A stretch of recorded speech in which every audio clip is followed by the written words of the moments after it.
Hi everyone and welcome to our Facebook Live. My name's Alyssa and I'm the Marketing Manager here at Katoomba. And today I'm so pleased to be here with Kirsten McHarg, one of our a marketing expert from Savvy Salon Marketing. Hey Kirsten, how are you? Hi, Alyssa, I'm good, thanks. How are you? Yeah, really good, thank you. Glad that I tried to claim you as one of our marketing experts. I know. Well, But yeah, I feel like I'm part of the family now. well, exactly. So maybe that's why I wanted to say it. Cool. So we've got Kirsten here today to talk on an awesome topic, which is all about email marketing.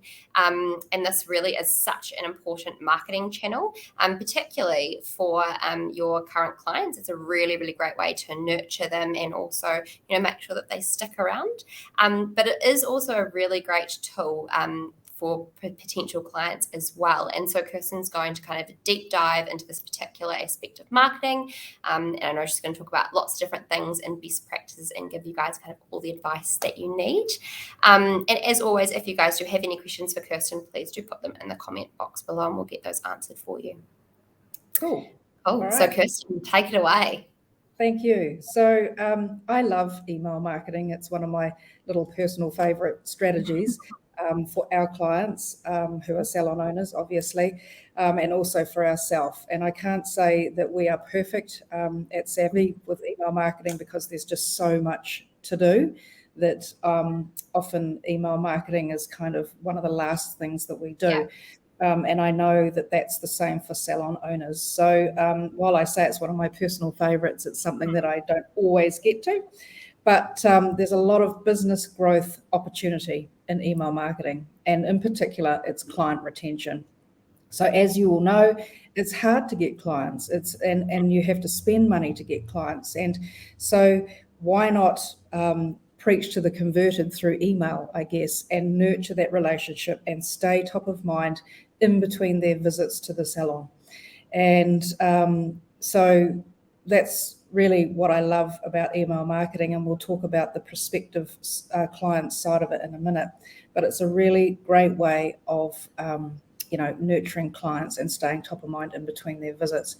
And the reason it is that you can actually you can offer them content and promotions and discounts and all sorts of things that are exclusive to them to make them feel more connected to you. And you don't always have to be selling things. You could just be inspiring them, motivating them, or whatever. But one really good thing about having your database of clients is that you can then use that as a remarketing tool, which is getting a little bit complicated straight off the bat. But you can use it as a remarketing tool in Facebook and Instagram if you decide to do some paid advertising. So that's something for another topic, but something to really remember, that if you have an up-to-date list, and we'll talk about that in a minute, about how we keep your list up to date, particularly using your software, salon software booking program that you use, Katoomba, then it's a powerful tool. And a lot of people say to me, look, it's like us, for example, we are time poor, just like you are time poor in your salon. It's arduous. What do I post about? What am I going to talk about? When am I going to do it? So it can be simple and effective, and it can be a little less simple, so a little bit more complex, and also very effective. And obviously, if you're just starting out, simple is good. So you would have your email, and we'll talk about design and things in a minute, but one or two things, even one thing in an email, one topic. It could just be, hi, how are you? How are you going? Anything, just start. And then every month, once a month, one article. Then when you get that sort of rhythm going, and it's not too hard to think about one thing to talk about, and you could relate it to a promotion or a post or something that you've done, then you can start to add to it, and then talk about two things, then talk about three things. It's often nice to just have three topics, so it's not too much for people to digest. So shorter is better. So there's nothing wrong with just having one thing to talk about, but you're staying top of mind. And if you've got all your links to your social media or links to your website, you can encourage people to click through, and then you can sort of stay engaged with them. So in terms of what to talk about, there's actually lots of things to talk about, and it's just the same as when you're planning posts on social media. It's no different, and in actual fact, you can actually leverage one against the other. So I always say to people, get organized, pick a day and date, same each month that you're going to do your newsletter, choose the topics, the next 12 topics if you're going to do one a month. So obviously in January, it would be Happy New Year and welcome back, and let's look forward to the year ahead.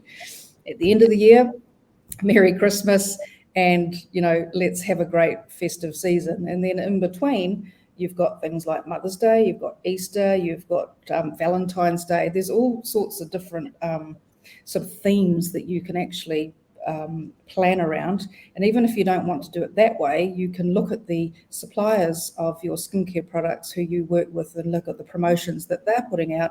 And if it's one that you want into your salon, then that's one that you can talk about. So really, all you need to do is have a spreadsheet with 12 boxes and fill out the theme of the 12 boxes, and you're done. That's the hard work. That's the heavy lifting done, because once you know what you are going to talk about, that makes it so much easier. Obviously, that's just one topic, but if you have a theme, it could be a winter theme or a summer theme or a spring theme or something like that. So just have a theme, which gives you a reason to talk to people, and then you can fill it up with things like promotions, what's happening in the salon. Have you got a new staff member? Has someone gone on maternity leave? Has someone returned from maternity leave? Are you closing down for a particular late night or something like that? You'd probably be quite surprised by how much news you probably have to share, which is something that you probably don't think is that important, but actually you're adding value to your clients if you're changing your hours, or, especially if you've done it for a reason. I'm sure there's a strategy behind you changing, or like adding an extra day or something like that. So, hey, we've gotten some feedback, and so we've made this change for you guys. They'd be so stoked to hear about that. And one thing that I always find is quite a good one too, especially if you're trying to increase your social media followers, is actually make an email and send them an email and actually say, hey, are you following us on Facebook and Instagram? Link through to them. Because then it means, and it's like, hey, we actually want to be able to engage with you all the time and not just once a month. And then it means, if they do go through and follow your profiles, again, it's keeping that connection between those appointments. So there's one of your topics. That's got to be an easy one. That's my idea. Exactly. Every month you can highlight a product. Every month you can highlight a treatment. You can also talk about referral campaigns, loyalty programs. There's a lot you can actually talk about, and I think it's quite good to have columns. So every month you've got the product column, if you like, or a different product every month, and obviously it's going to relate to the time of year, and then that may lead into a treatment that's related to that product.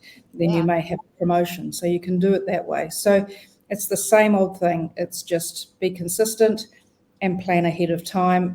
And once you know when you're going to send your email or your newsletter, and what your topics and content will be, it's not going to be quite so difficult. The other thing is to keep it really short. Like I said, fewer topics is better. And if you've got a lot of content, there's nothing wrong with having, say, 5 topics if they're of extreme value and interest to people, because people will read it. And once they get into that regular cycle of expecting your email, I know that when I don't send mine, I get people going, where is it? And they worry that they've missed it. And quite often I haven't sent it. So, but that's been a good indication to me that people do value what you're putting in there. And you can ask them. You can have a section that says, hey, what would you like us to talk about? What do you want to know about? And you'd be quite surprised at the uptake of promotions and loyalty. And people feel good when they know that I am a member of your salon. I'm a client of your salon, and you're valuing me, and you're giving me, additional things outside of just treatments and taking my money. Now, the other thing that we found in lockdown in particular was obviously email became extremely important in a way of keeping in touch with clients. And many salons were caught short because they hadn't been doing that. So they were scrambling, trying to, organize themselves and get themselves set up in email, whereas those who had been doing it regularly were able to just keep that relationship going over that lockdown time. Always really good to have videos of you There's a lot of videos of salon owners out there cleansing their skin and showing people how to do it, or, so that's, people love that sort of stuff. The other thing that's also really important about email marketing is that it's one thing to build up your followers and all that on social media, but Facebook or Instagram could shut you down tomorrow and your followers are gone. Whereas if you've got them on your email, it's your database, you own it, and no one can shut you down unless you break the law. But but no one can shut you down. That's your database, and so it's always a good safety net. And one of the things that we try to do with social media when we're working with salons is we build up your followers on social media and then we encourage them over to your email list. So that's kind of erring into the prospective client side of things. But so that's kind of doing it in the simple way. If you want to get a little bit more complex about it, you can use your software booking system, and we'll talk about that in a minute. But you can segment your clients. So if it's now, spring and you want to promote waxing and, getting yourself ready for summer, you can actually pull out people who are your waxing clients and just send an email to them. Or it might be that you've got a whole lot of sensitive skins on your database. And so you segment those people if you know who they are. There's a little bit of background work. And you just go, hey, we're just launching this new product. I think it would be great for you. Do you want to, give it a trial or something like that? So that's another great business growth opportunity, is to actually really get quite specific rather than being generic with everyone. The other thing is, though, I just wanted you to talk to this one, Alyssa, was about having your database up to date and how that works with Katoomba. Yeah, this part is really crucial. I'm actually very passionate about this, and also about the targeting that you were just talking about, and that really leads to having a really tidy and up-to-date database anyway. So basically, if you don't kind of continuously get your clients to be updating their details with you, then you don't really have that tool, the ability to do email marketing, because you just don't know if you're contacting the right people. You might end up with heaps of them being, undeliverable or bouncing, or people never receiving them, which would be such a shame when you're putting so much effort into, obviously, into your email marketing and things like that every month. And so what we really recommend at Katoomba is we do have an awesome digital forms feature. And that also allows you, whether or not you use other forms during like consultations, or if clients fill them in when they first arrive with you, so you can kind of collect details about their upcoming treatment or service. One thing you can do is there's literally just a checkbox before you hand it to them where you can say, update client card details, and it kind of locks them out of Katoomba, but allows the client to update all their details kind of as needed, and then fill in any other forms that you need them to fill in. And once they press save, everything is automatically saved into their client and is up to date. And a lot of our customers they absolutely love this functionality, and they have a bit of a routine with their staff where they make sure that they get their staff to do this with each client every kind of 6 months or every year. And it just means that, as people get married, change email addresses, various different details, like even, last names, whatnot, it all gets updated in there. And then you can know that, you're going to have much more success when you're doing your email marketing. But yeah, if you guys need any help with that and making sure that your client card is up to date and things like that, please get in touch with our support team, because it's such an awesome feature that really, really helps. Yep. And accuracy is really important. A lot of people don't mind if you get something wrong, but a lot of people do. And, like you say, if you get married and then you don't update their name, people can be quite, frustrated by that, or quite annoyed, and you don't want to do that. Obviously, you're taking the time to write an email and send it out to people, so you want to get it right. I mean, it's like you wouldn't call someone by the wrong name in person, so why would you call them by the wrong name or have the wrong detail on email? It's no different. So when there's no admin involved, like if you can get your client to do it on a tablet or an iPad for you, there's no data entry. It just is all automatic. Absolutely. And it takes only a couple of minutes. Like it's so worth it. Like when you look at the value that can then come out of that. Yep, absolutely. So that kind of leads me on to the next thing, is that you talked about bounce backs, but also unsubscribes, and you will get people who unsubscribe, and it is easy to take it personally. And I know that in my very early days, years and years ago, I used to take it personally. I was like, well, why have you unsubscribed? I mean, this is great stuff, and I spent hours doing it, but so why wouldn't you read it? But people get so many emails in their inbox, and half the time they've forgotten what they subscribed to or opted in for, and it just becomes overwhelming. So they may, so that if they unsubscribe, that's it. They unsubscribe, and you cannot go back to them, because it's a marketing law thing that surrounds email marketing. But if you are getting unsubscribes each time you put your email out, you have to ask yourself, is there a problem with the content? Because I guarantee that people will want to hear from you, but generally an unsubscribe in this context is that they're not valuing the content. So if you are getting consistent unsubscribes, then you need to look at what you're actually saying in your email. And again, who better to ask than your clients? What would you like me to talk about? Is there information that you want me to deliver to you? What is it? The other thing to be mindful of too is a lot of people use Gmail addresses when they are handing over their email, and often Gmail will send your email, a business email, through MailChimp or whatever system you're using, to the promotions tab. And people, so that's not going into their inbox, not going to social, it's going to the promotions tab. And a lot of people, most people don't check their promotions tab, so your email gets lost. So when you're then looking at insights, and it's really important, and most people don't do it, but I love it. Go and have a look at the analytics and the insights inside MailChimp or whatever system, and have a look at how successful that email was. How many people opened it? How many people clicked through onto something? How many people unsubscribed? That sort of thing.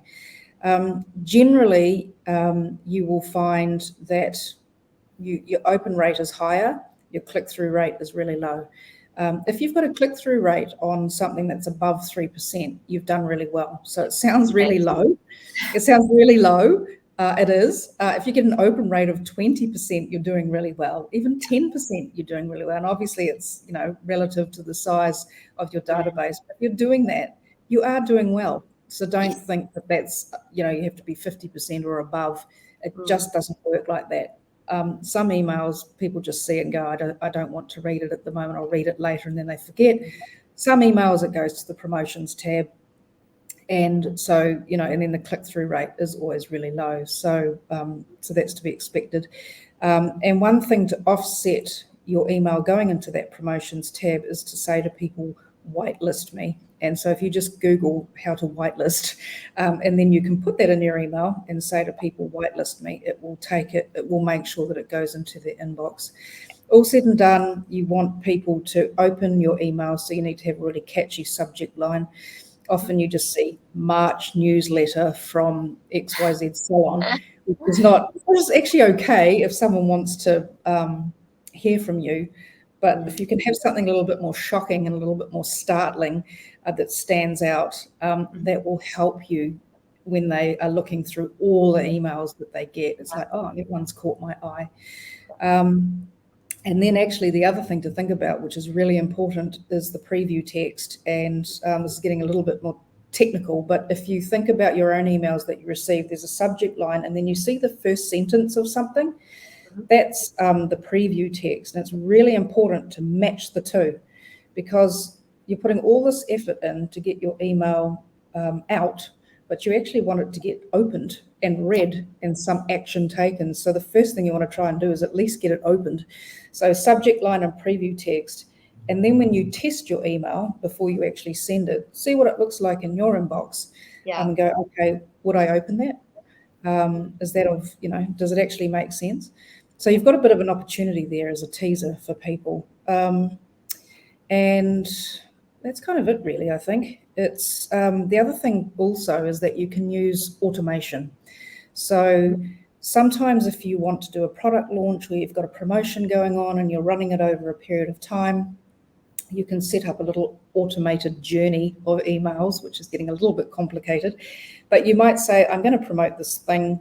I'm going to write 6 really short emails. I'm going to schedule them every 3 days over 10 days or whatever it is, and it automatically goes to people. And then you can see who's read and who hasn't read, and just kind of get a sense of how well that promotion went, notwithstanding that people may or may not take up the promotion.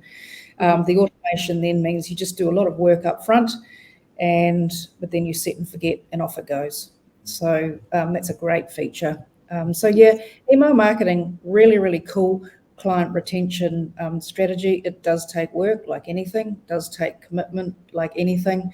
No different to the social posts. Again, commitment, same consistency, but well worth it when you've spent money and time and effort to get your clients in the door. So that's the current client side. And just very quickly, I just wanted to talk about using email marketing to get future clients or prospective clients. And this is a little bit more advanced, but it can be done, again, quite simply. The complexity of it is more in the back end rather than the actual, the setting up and getting it all set and ready to go. But if you decide that you want to get more clients, and that translates into building your list, basically, in email marketing terms. So you want to get more relevant local people onto your email list who are potential clients, and then you talk to them through email. You wouldn't be saying the same things that you're saying to your current clients, because that's a whole different communications over there. But all you want to do is find what we call a lead magnet. So that's a marketing term for what can I give you in exchange for your name and email address to go onto my list. That's all it is. Could be a 1-page PDF report on some skincare tips. It could be a little booklet that you put together. It could be a video of something. So the lead magnet is just the teaser or the bribe, if you like, that's of value to people who are searching for something to do with salons and beauty and whatever. They will then go, okay, that's what I'm searching for, give you the email address and their name. They're on your list, and away you go. You can set up an automated marketing journey, again, if you like. You could have a series of 6 to 10 emails, 3 emails, it doesn't really matter. As long as you've got one that says, thanks for joining the list, and we will be in touch with you, an automated email back to them. But it's a really good way of engaging those people. And again, if you've attracted people onto your social media, Instagram, Facebook, you can talk to them there and go, hey, I've got this cool thing, download it. And that's how you can attract them off social media, or they'd stay there, but attract them onto your email list, which, as I said before, it protects you from if you get shut down by Facebook, and it does happen. So it's a little bit more involved. So you need to put together whatever your lead magnet is. You then need to have a landing page, which can go onto your website, or a separate landing page where the actual form sits for you to put your name and email address. Then you just set up the automatic response emails, be it 1, be it 6, whatever. And then you just start talking to them. And then eventually you can encourage them to come into the salon. So it's just another way of utilizing email marketing if you want to attract more clients. It's a free strategy for you, unless you pay someone to do it for you. But MailChimp is what most salons use, and MailChimp's great. It has a free plan to start with, and most salons use the free plan because they just have one list and they just have their clients, and they're not a huge database. And it has a really, really good automated journey system that walks you through it. So you just go, I want to do this. And then it just tells you which emails you need to put together. So that's really valuable. And obviously, the place to start is with your current clients and get that going. But yeah, it's a great way of actually just building a relationship with people, which is a little bit more personal. They'll see if they are followers and you've attracted them onto your email list. They'll see your social posts. So it's just another way of getting in touch with people. So that's all I wanted to say about prospective clients. And then the other thing I wanted to cover was just the design.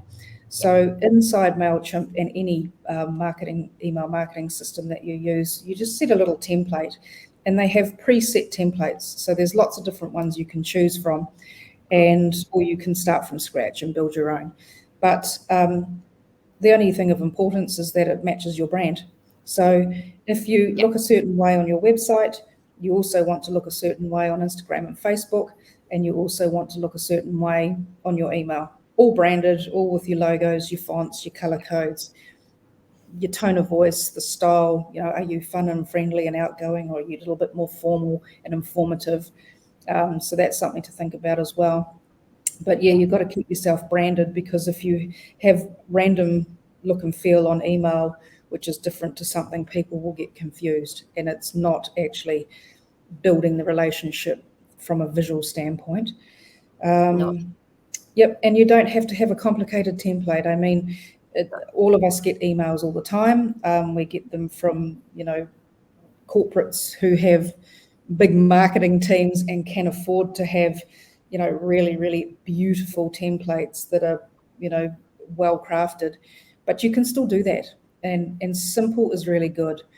Everybody's busy, and it's like I said to you, even if it's just one paragraph with your header at the top with your logo and the name of the salon, and in the footer, it's all automatic in the footer. Put your social links in there, gone.